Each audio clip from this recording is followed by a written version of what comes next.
जय माता दी दोस्तों, नवरात्रि आने वाली है और सनातन धर्म में नवरात्रि का विशेष महत्व है। यह समय शक्ति उपासना का, साधना का और आत्मशुद्धि का अवसर माना जाता है। आइए जानते हैं कि नवरात्रि में किन बातों का ध्यान रखना चाहिए और नवरात्रि कब से कब तक है। तो इस साल शारदीय नवरात्रि का शुभारंभ 22 सितंबर से हो रहा है और इसका समापन 2 अक्टूबर को विजयादशमी, दशहरे और दुर्गा विसर्जन के साथ किया जाएगा। इस तरह इस साल शारदीय नवरात्रि पूरे 10 दिनों की होंगी। पंचांग के अनुसार इस साल 24 और 25 दोनों दिन तृतीया तिथि रहने वाली है, जिसकी वजह से इस साल की नवरात्रि 10 दिनों तक चलने वाली है। कलश स्थापना शुभ मुहूर्त 2025। कलश स्थापना शुभ मुहूर्त 2025। प्रतिपदा तिथि प्रारंभ 22 सितंबर प्रातःकाल 1:23। प्रतिपदा तिथि समाप्त 23 सितंबर प्रातःकाल 2:55। घट स्थापना मुहूर्त 22 सितंबर प्रातःकाल 6:09 से प्रातःकाल 8:06। अभिजीत मुहूर्त 22 सितंबर प्रातःकाल 11:49 से दोपहर 12:38। शुद्धता और नियम पालन। नवरात्रि के 9 दिनों में घर और मन दोनों को शुद्ध रखना बहुत जरूरी है। स्नान करके ही पूजा करें और पूरे दिन सात्विक विचार रखें। भोजन और व्रत नियम। व्रत रखने वाले लोग अनाज, मांस, मदिरा, प्याज और लहसुन का सेवन न करें।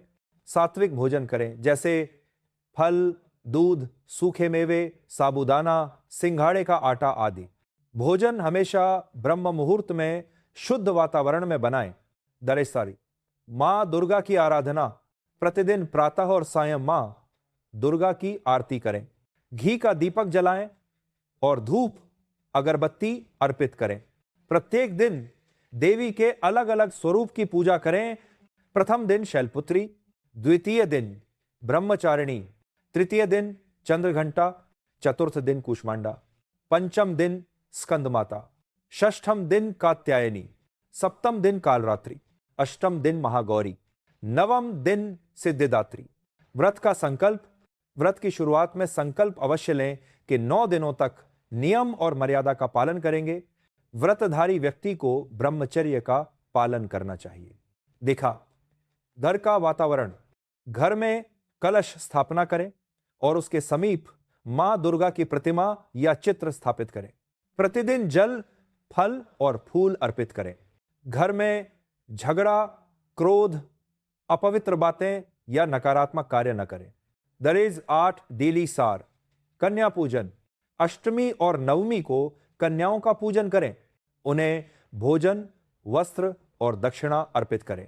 मान्यता है कि कन्याओं में ही मां दुर्गा का स्वरूप विद्यमान होता है। दान और सेवा। नवरात्रि में जरूरतमंदों को भोजन, वस्त्र और सेवा देना पुण्यकारी माना जाता है। किसी भूखे, प्यासे या दुखी व्यक्ति को सहायता देना ही मां दुर्गा की सच्ची भक्ति है। नवरात्रि केवल उपवास का पर्व नहीं है, बल्कि यह आत्मशुद्धि, सदाचार और भक्ति का उत्सव है। इस बार नवरात्रि में आप भी इन नियमों का पालन करें और मां दुर्गा की कृपा से जीवन में सुख, शांति और समृद्धि पाएं। जय माता दी।